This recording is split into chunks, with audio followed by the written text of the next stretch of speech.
Clips.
Clips. Alrighty, YouTube's another one of Kip's Clips, if I can find the right button. And welcome to 1984 Newspeak News Hit 1. It's going to be quite a good one actually. A BBC World News BeNEWSment. It's going to be a very worthwhile exercise. This, believe it or not, is the... and this was an ignorance I improved on today. This is the largest watched BBC channel in the world. Although it's not the BBC, because it's a commercial entity that sells adverts and shit. Commercial activity, make money, worldwide. The largest BBC channel, but it's not the BBC. You still need to pay your tax and license. You still need people in the UK who believe the BBC is theirs still has to pay their well, don't have to actually, but a lot of people still pay their TV licence and whatnot.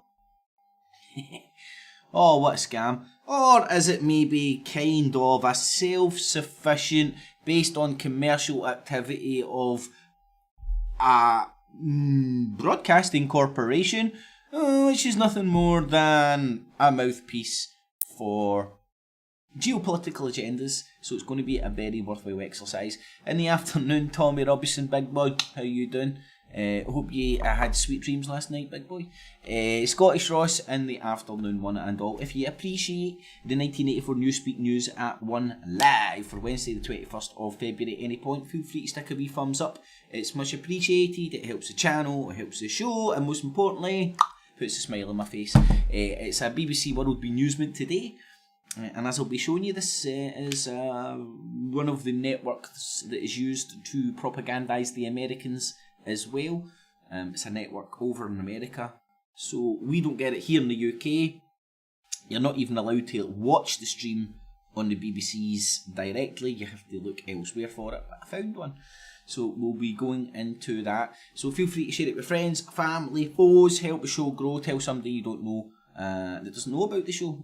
Tommy Robinson fans, Tommy Robinson News, you tell somebody, go and tweet it out, my man.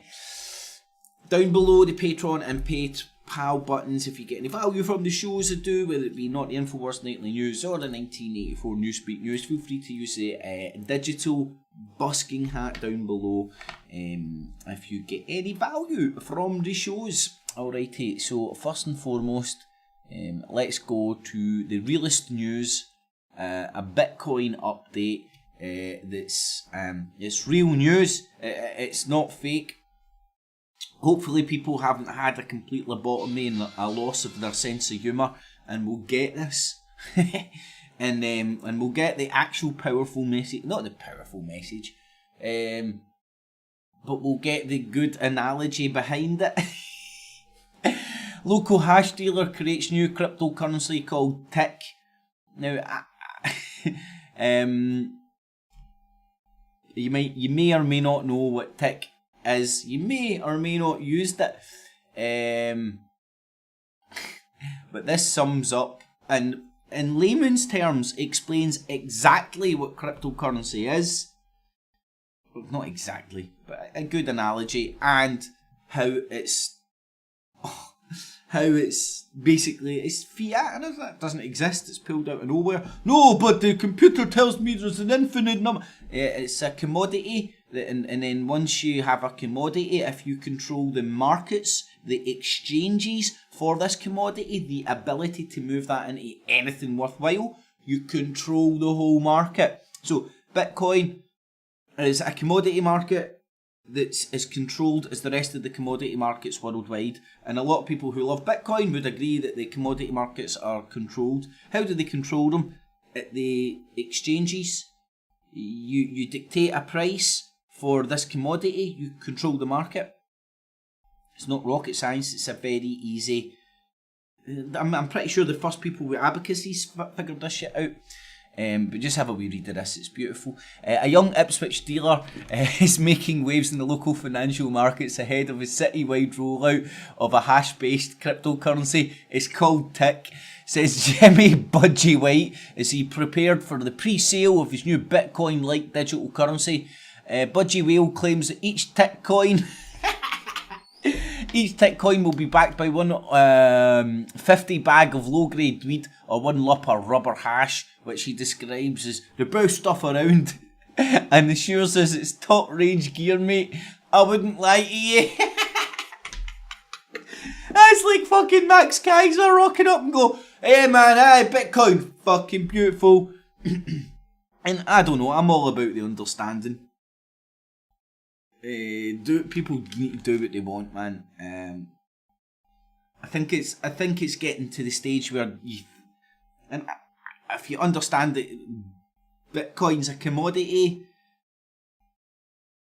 and it's like a casino and the commodities go up and down, then you may be able to enter it and use it to your advantage, but you may also possibly get stung.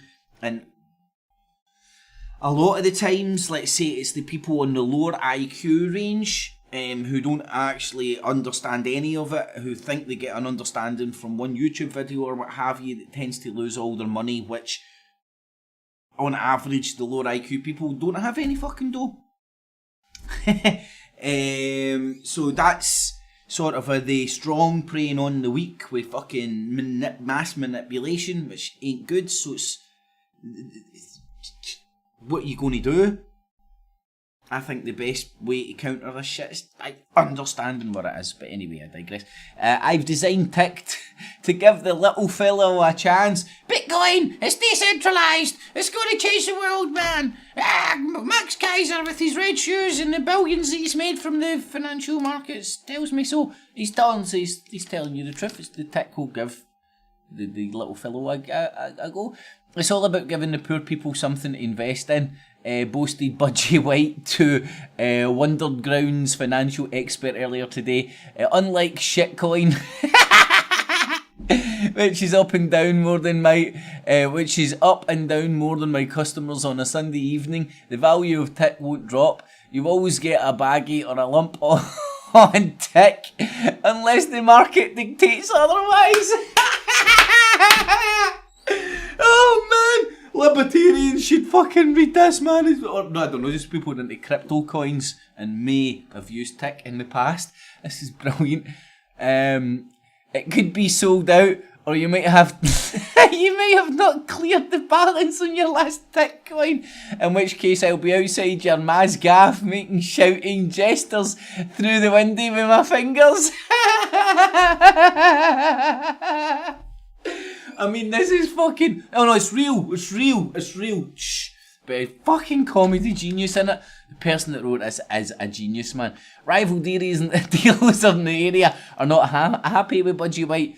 We spoke to Sammy the dog earlier today, who said creating stable digital currencies with staying power requires trust and transparency, and your main Budgie White is a fucking sap.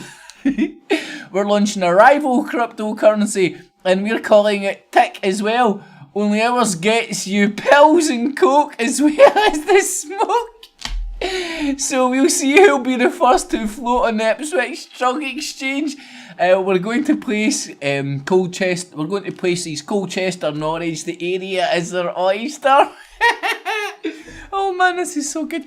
I'm not bothered about competition, the future is now, claimed Budgie White. We're looking into rolling out a Tick-based payment system that will be acceptable accepted all over Ipswich by 2019. Imagine school kids buying sweets with hash they got on tick. Pensioners winning gear on tick at the bingo. Junkies finally having access to online credit.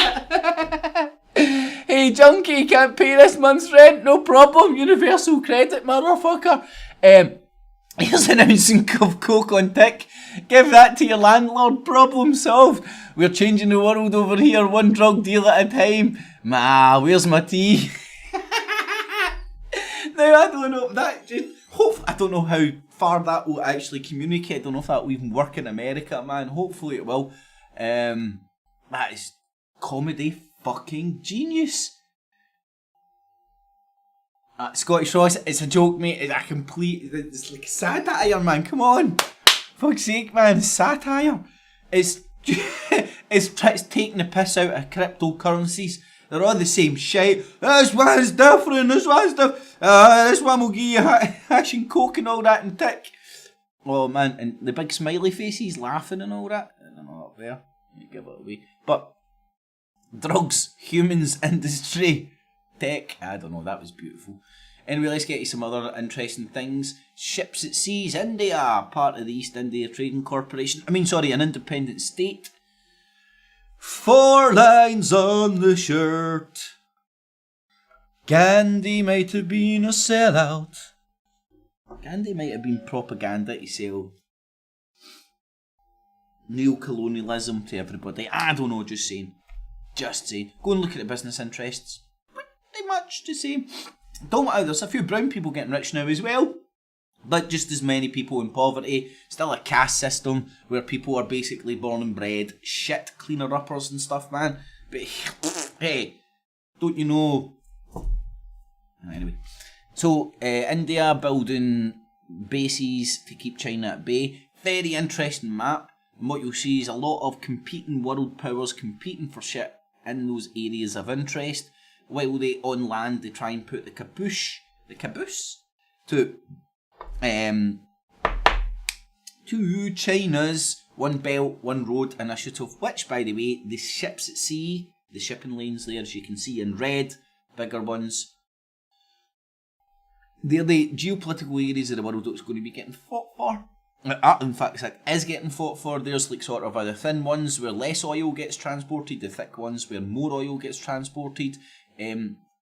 Look at those areas and go and look at the things that are happening blamed on terrorists and so on and so forth in those areas of the world, or a wee civil war here or a wee civil war there. You'll see a very close correlation.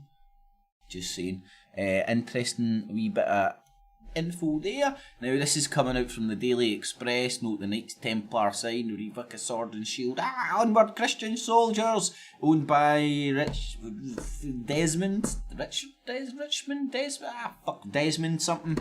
A Zionist Jew, a bigoted Zionist Jew who prefers to work with Jews. You can go and look for the quote. EU, they're going to tax Harleys and Jack Daniels. Thank fuck, I can't afford either. It's cheap ass Scotch or brandy for me. Thank you, Tesco. No frills. Here's what we're watching today, the BBC World News. As you can see, US top news networks, it's in there. You can go and check it out.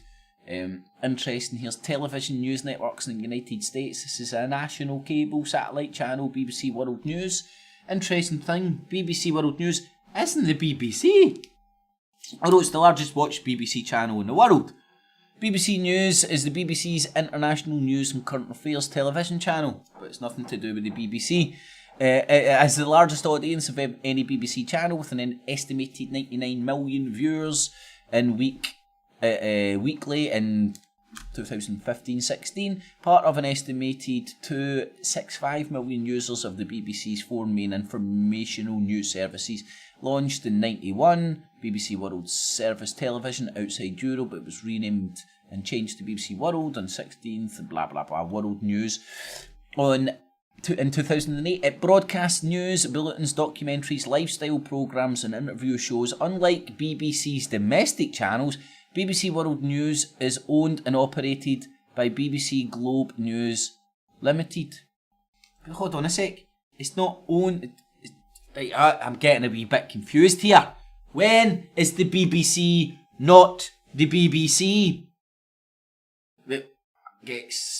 My God. See the conflict of interest and shit here? I'm sort of saying the BBC is a whole fucking one big broad brushstroke. Scary to use it sometimes, but the BBC's whole one entity isn't what it protests to be. Part of the BBC's commercial group of companies. But I thought the BBC was for us, by the people, for the people, and that's why it didn't lie to us.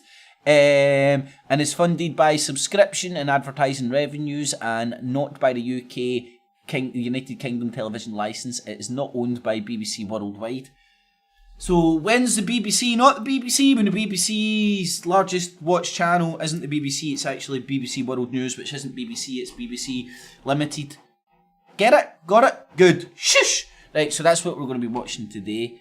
I'm going to be going over to the old Ace Player. If you don't know about this, Ace Player is kind of like VLC Player, but you can like do torrents, stream torrents. You can find channels and stream them.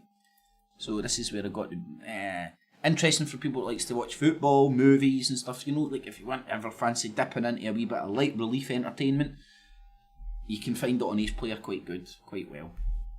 Don't tell anybody I told you though, because I don't think you're allowed to do it, but I don't know, it's just a rumour, I'm not sure. Ask him.com. I'm not 100% sure. Anyway, let's get to the BeNEWSment. What's happened here?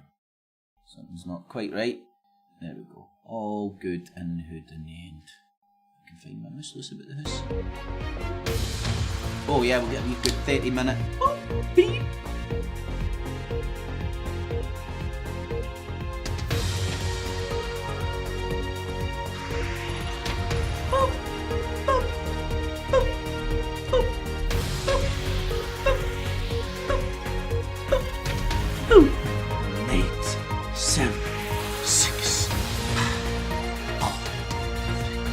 Now you're completely asleep. And remember, this isn't the BBC. Sounds like the BBC. Hello, I'm Geeta Gurumurthy. Our top story on Impact today. Could this be a tipping point on gun control in America? Survivors of the Florida school shooting that left 17 people dead march in the state capitol to push politicians to change the law. Also, remember this moment? That's the US Vice President ignoring the North Korean leader's sister on her. I thought he was back reaching her there. But officials now claim they were due to hold secret talks. The smile on her face. Australia tests virtual reality as a way of trying to warn people about the dangers of bushfires. That's all coming up here on Impact.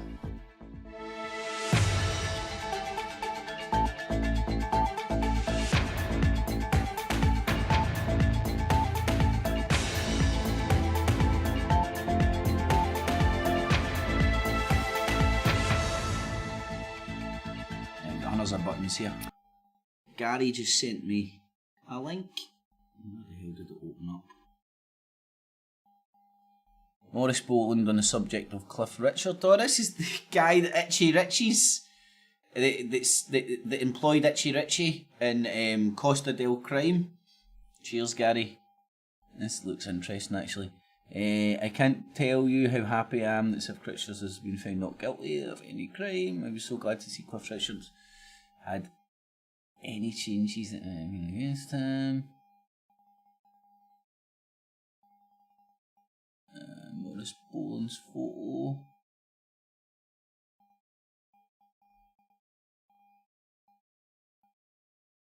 It looks like a wee blog spot. I'm going to have to go and actually have a wee look in more depth on my own time. I won't bore you with going through all this stuff. Go and contribute. Send information to me. My Skype's down below. Everybody's welcome to batter in. This was the guy that that shagged a 16-year-old. It's not great, is it? It's not great. You can't quite chop their dick off for it, but it ain't great. And you certainly wouldn't want an old bastard fucking 16-year-old you've got, would you?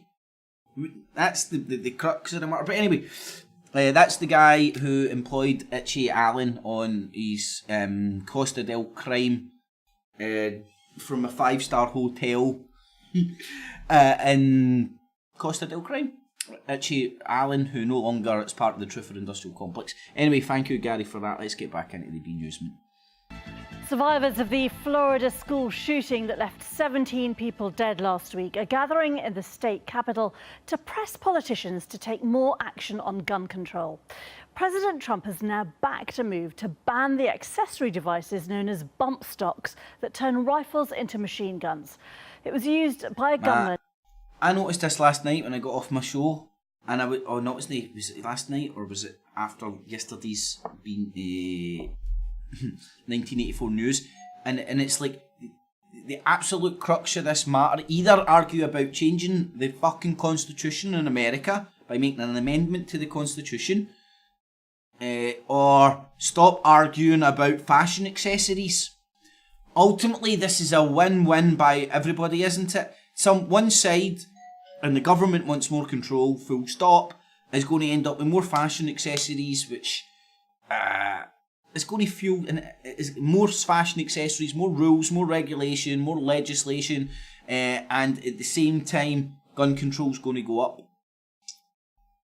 They're steering away from the real argument, which leads you to believe it's not a real debate in the first place.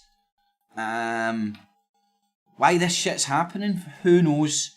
I can only... Let's boil this down into simplistic terms. If somebody's put into a mindset, however they're done so, into a mindset like that, they feel that they are taking out enemies or people that deserve it because they've went in their head. And look around you, man.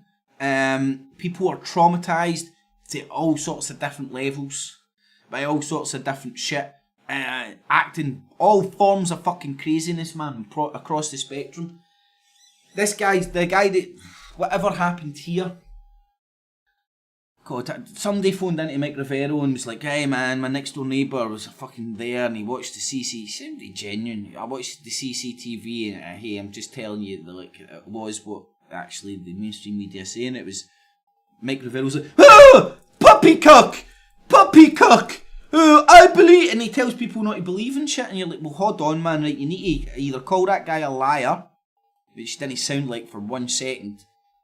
My neighbour was actually one of the guys there. He kind of seen it. It's all on CCTV. All these schools have. Why can't we see the tape then?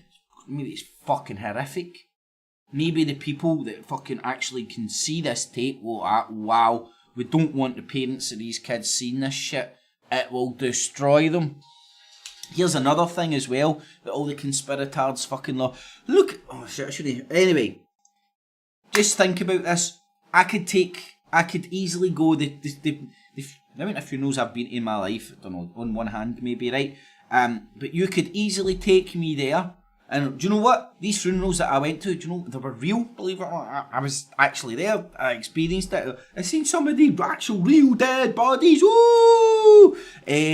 And if you took me to the funerals and the after party and you went and filmed me, if there was a camera on me 24/7 as I was interacting with people in that funeral parlour and the after fucking show, or the after show, the wake and stuff like that. See, that shows you how I do actually approach these things, man. I celebrate the life, not mourn the death. But anyway, you will see me with a smile on my face. You'll see me cracking jokes, right?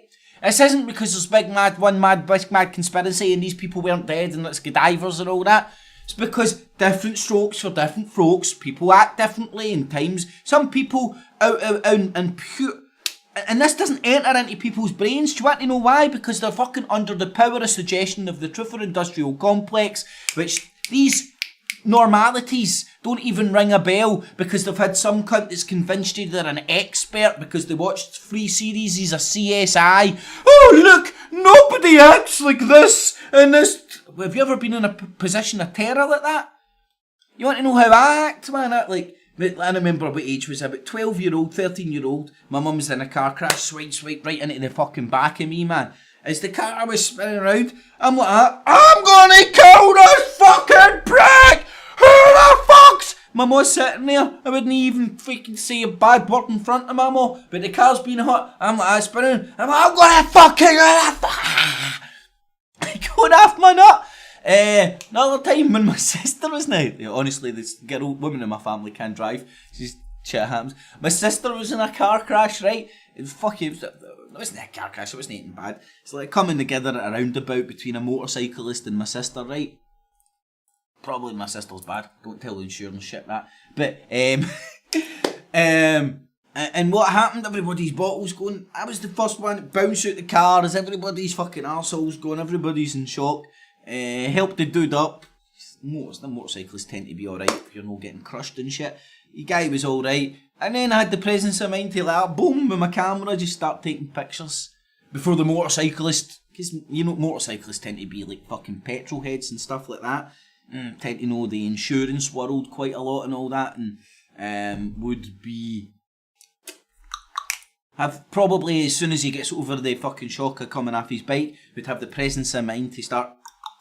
I can claim for this, I can claim for that, I can claim for this. So you just whip out your camera and start taking pictures and it stops any discrepancies in the insurance world. But anyway, I digress.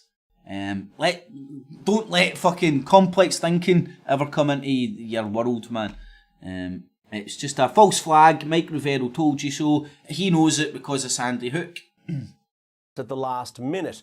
Now, if Washington's version of events is to be believed, there was Mike Pence sitting in the main stadium. He's one row in front of Kim Yo-jong, within handshaking distance.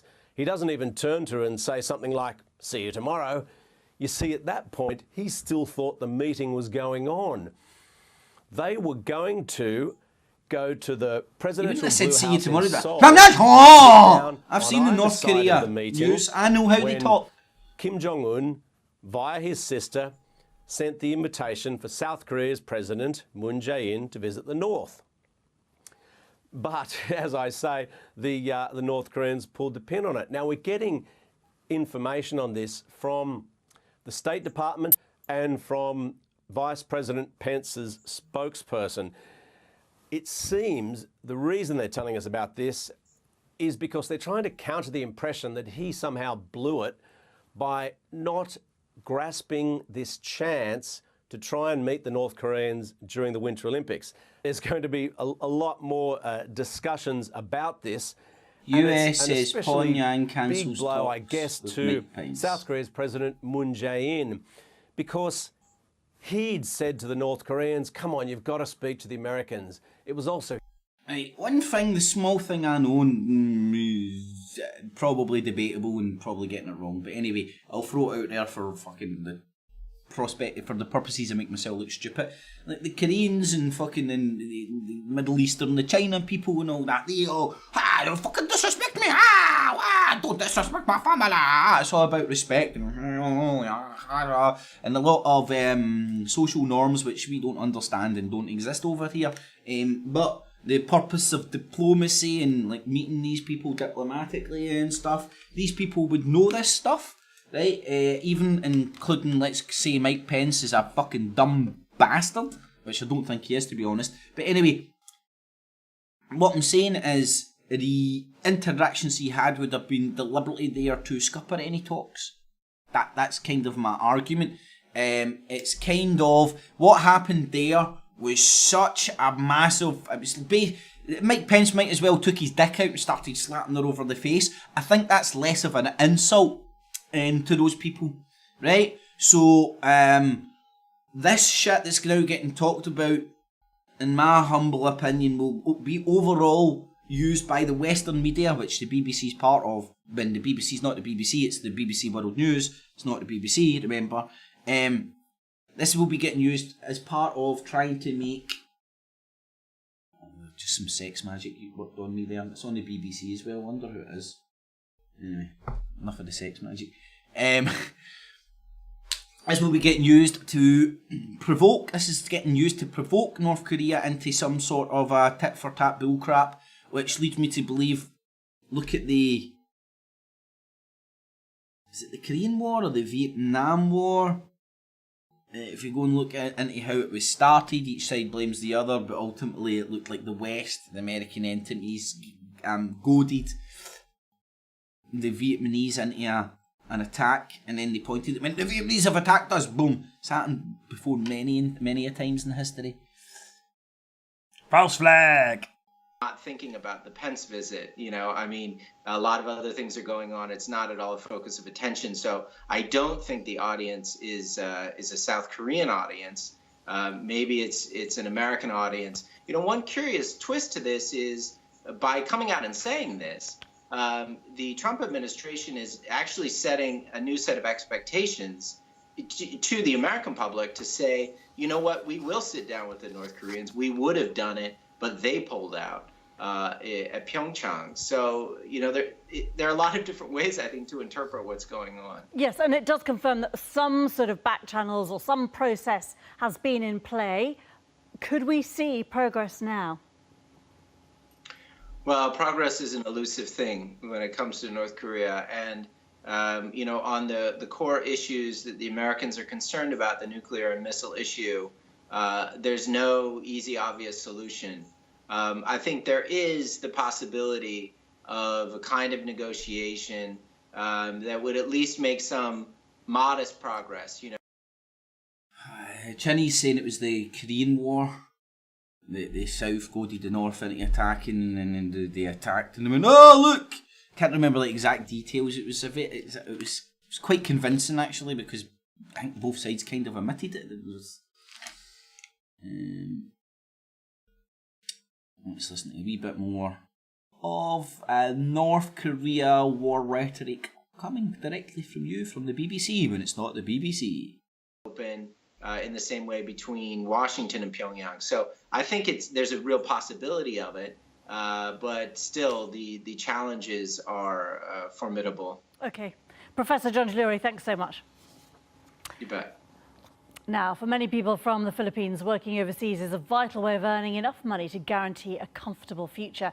But for some of the Filipinos who become migrant workers in Kuwait, the opportunity comes at a high price. The Gulf state has been at the centre of claims of extreme abuse of Filipinos, so much so that the Philippines president, Rodrigo Duterte, stopped sending workers there. Kuwait has now invited him for a personal visit, as Hanan Razak reports. She had left for Kuwait to earn a living. And now Filipina worker Joanna is back home in a white casket. Her grieving no dental plan, I see. daughter's life would end. It was here in this neighborhood that the body of the Filipina domestic worker Joanna was found frozen inside a fridge in one of the apartments. Her employers, a Lebanese man and his Syrian wife, who used to rent the flat, had left the country, and the police is currently looking for them abroad. But this incident has God almighty. Sorry man, it's just something out of a fucking horror film, innit? domestic workers to Kuwait after reports of 7 deaths of Filipina maids here. Packing their valuables to go home. Hundreds of domestic workers come to the embassy to escape beatings. What? Rich brown people employing poor brown people with different shaped eyes to be their slaves and then mistreating them? What? But this is wrapped up in Duterte and Kuwait. We all know how lovely Kuwait is because it just pumps fucking petrol for the West. It's like the West's own private petrol station. The wife slapped me every day. She stabbed my head with a fork. Sometimes she even hit my back with a vacuum cleaner.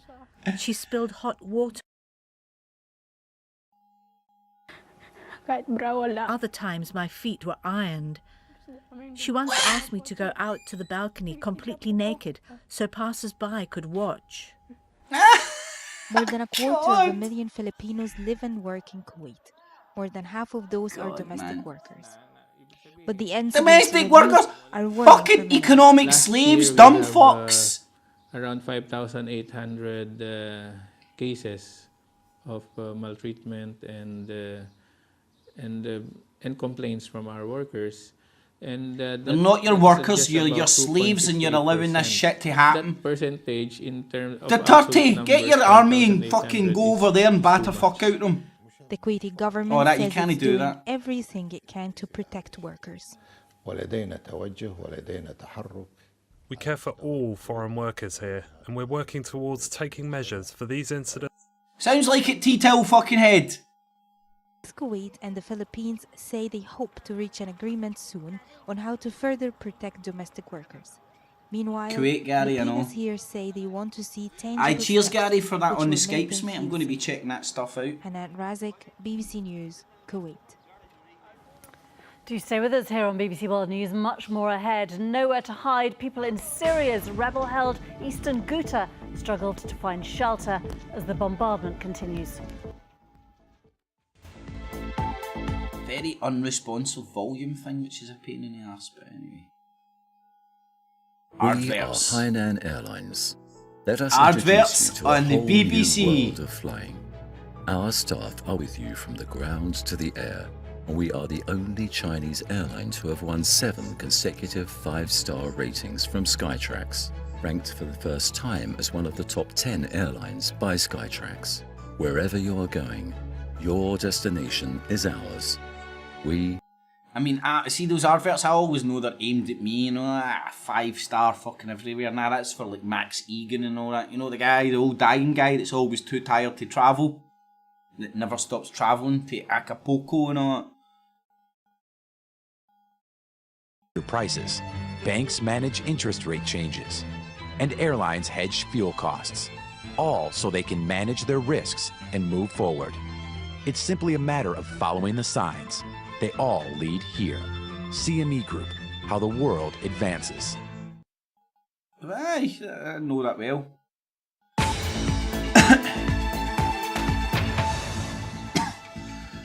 Hello again, I'm Geeta Gurumurthy. You're watching Impact from the BBC. Let's return now to our top story and the big student lobby, which is getting underway now in Florida. They're calling for... Honestly, man, I'm really just tired of this fucking dripping dead bodies in front of us, man.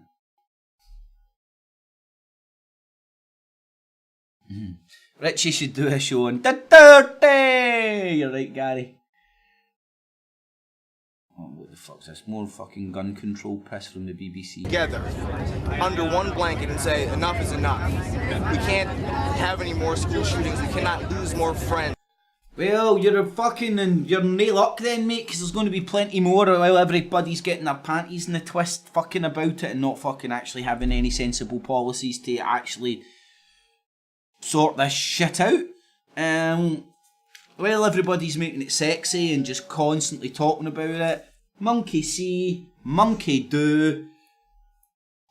You know, like, what popped into my head the other day? God, the amount of fucking notifications you get. What popped into my nut the other day was, like, I heard Mike Rivero talking about antidepressants. SSRISs or whatever they are, I can't remember now. But he was talking about antidepressants and he was saying how they take away your impulse control, you know, like, you know, all those crazy things that do go through your head, but then the common sense kicks in most of the time, but some of the times you've done something stupid before the fucking impulse control kicks in. And it's like, put that together with the combination of glorified violence, brought to you by the news, by the way. They're the ones that pack out this as like, oh, this shit's going to save you, and they drip fucking blood and gore and gory detail right in front of you all the fucking time. They give you...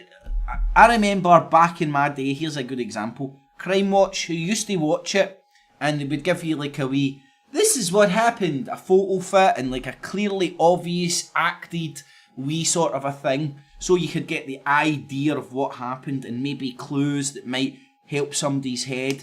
I think it's scrapped now, to be honest, but up until it was scrapped, it was literally dramatised rape, murder, like The Bill. You're like, wow, why is Crime Watch actually doing it? We don't actually need to feel like we're fucking there, feeling the pain, getting stabbed. You're meant to be doing that, not for fucking shits, giggles, and for people's fucking enjoyment. You're meant to be doing it to stir people's memory about things that may help solve the crime. That's when you... And that's the exact shit that you're getting me, all this blood, gore, and wrapped up in tits. Anyway, what are they talking about now? Some disturbing images good. in Tom Burridge's report. This is the intensity of the bombing of eastern Ghouta by Syrian forces who have Russia's and Iran's support.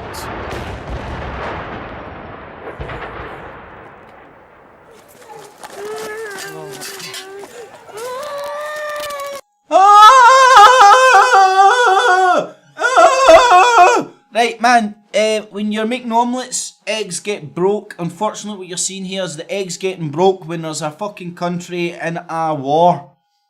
This country wasn't at war until outside forces, for geopolitical reasons, went to war with it, using the bullshit excuse of civil fucking unrest, civil war, and every Allah Akbar, nut bar, terror group branch going flung into that fucking thing as well.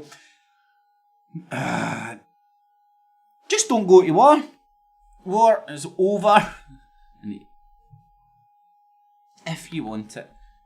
I'm not going to subject myself to this shit. I'm not. What is it? After I mean, honestly, just like, I don't know. Like, it really does get to you. Like, here's a even more terrifying scene. Ah! I'm censoring you. Ah! It's literally, it gets you. It tells you news. Be informed. This is good for you. Gets you like the Clockwork Orange with your eyeballs fucking rattled open, and then it drips feed all this shit into you. There are fireballs!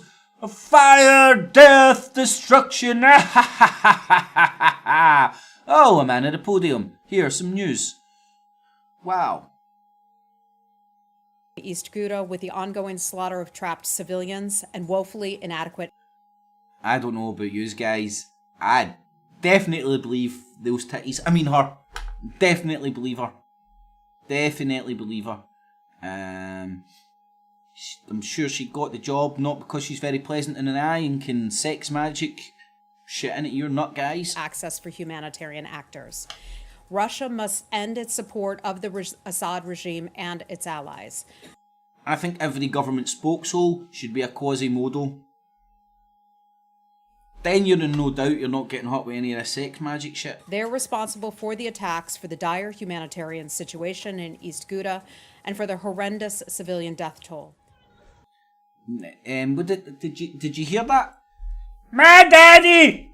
He hurt me first! No, he hurt me first! No, he hurt me first! No, he started it! No, he started it! No, daddy, he started it! No, daddy, he started it! All to brainwash people. Like, it's fucking arseholes being arseholes having a war. Go in and look into the genesis of it and see what you You can trace this shit back to all forms of periods in time. The will to create the state of Israel being one of them. Outside actors destroy and the there are Ottoman many Empire. Have turned Syria into a theatre for regional power struggles. Eastern Ghouta, now in a deadly phase. Yay! Did you get the dead baby there?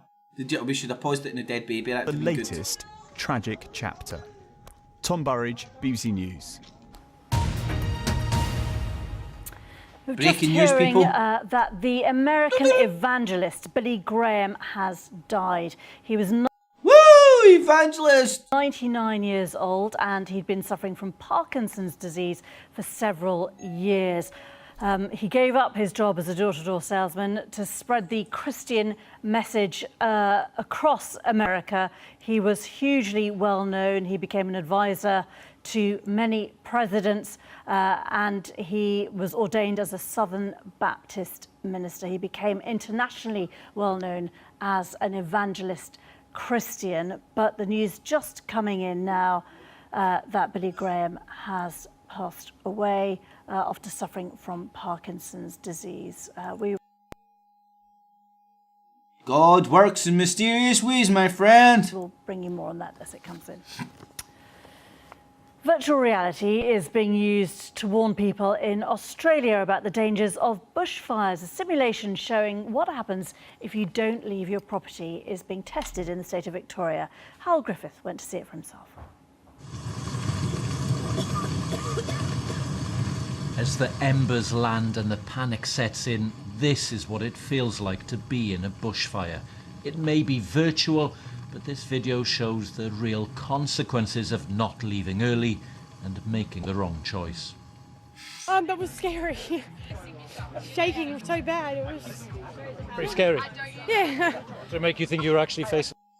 Right, so let's analyse this a wee teeny wee bit here, right? She stuck a helmet on her head. The helmet, whatever was in it, put her in a state of fear. The purpose of this helmet and putting this woman in a state of literal fear was to get her to change her behaviour and attitude, re-educate her about don't make choices up by yourself. Look, we're going to scare you, dumb fucking animal. Maybe that's just the way I look at it. Yeah, I could like feel it and everything.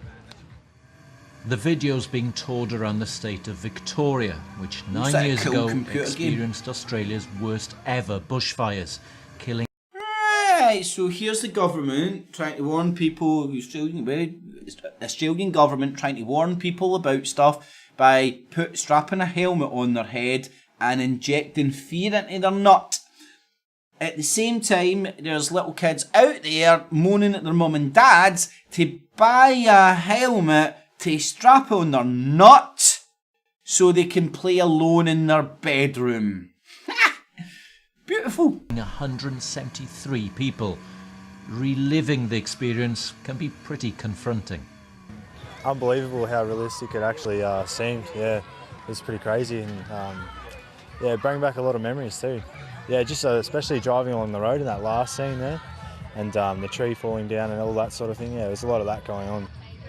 It's actually quite realistic how quick things happen, and actually does give you a bit of sense of what you need to do and how quick things change without you actually realising it. Last year saw Australia's driest winter on record, which means the risks of bushfire this year are particularly high. Total fire bans are put in place on very hot days. Agenda but even spotted. Then, it's hard to persuade everyone that they need to be Global prepared. warming. Hal Griffith there. Just to let you know the news that's just come in the last few minutes from the United States, that the American evangelist, Christian preacher Billy Graham has died aged 99. He'd been suffering from Parkinson's disease for several years. This is the BBC in Impact. I'm on Twitter at Geeta Gurumuthy.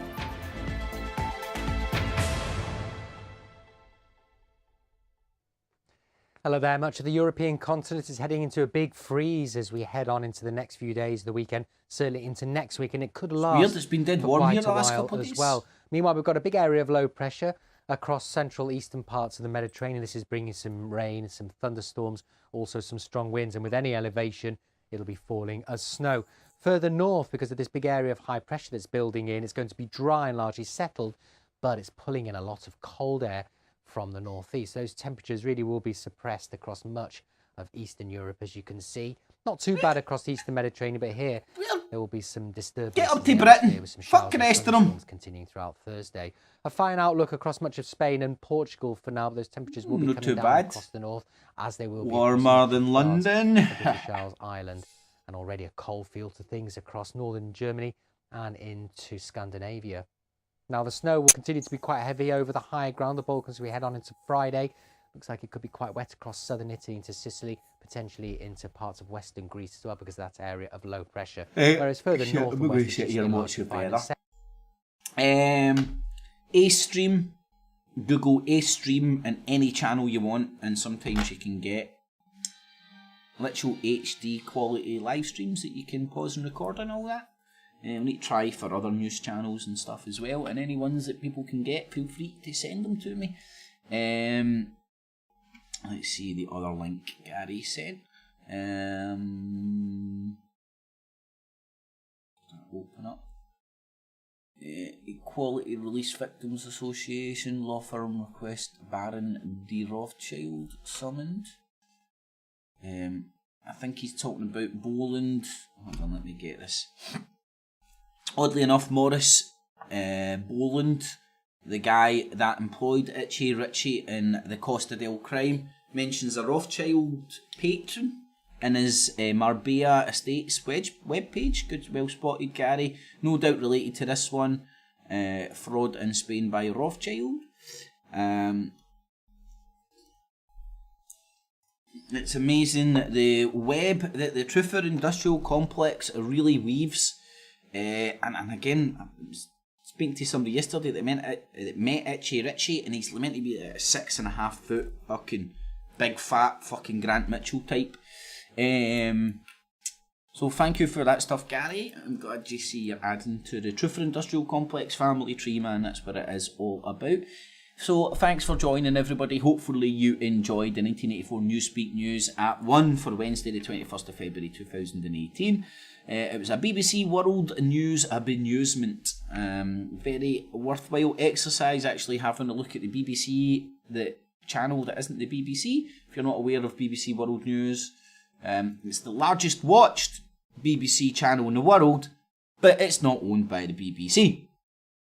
I know, potato, but go and check it out. It's a commercial entity worldwide. So thank you very much for joining, and remember, Tickcoin is the way to go. Definitely Tickcoin. It's the next best thing in Tickco currency. Thanks for joining, everybody. I'll say hi to everybody in the chat, and then fire off. There's Miss Thorpe Supreme. How you doing? Cheech, Chinny. Oh my God, what the fuck? How you doing? Stewie, Gary, Society of the Spectre. How you doing? Chinny 18, thanks. It was the Korean War. Cheers, my man. Try read the 45 communist rules to control America. I think I've heard some of them rhymed off.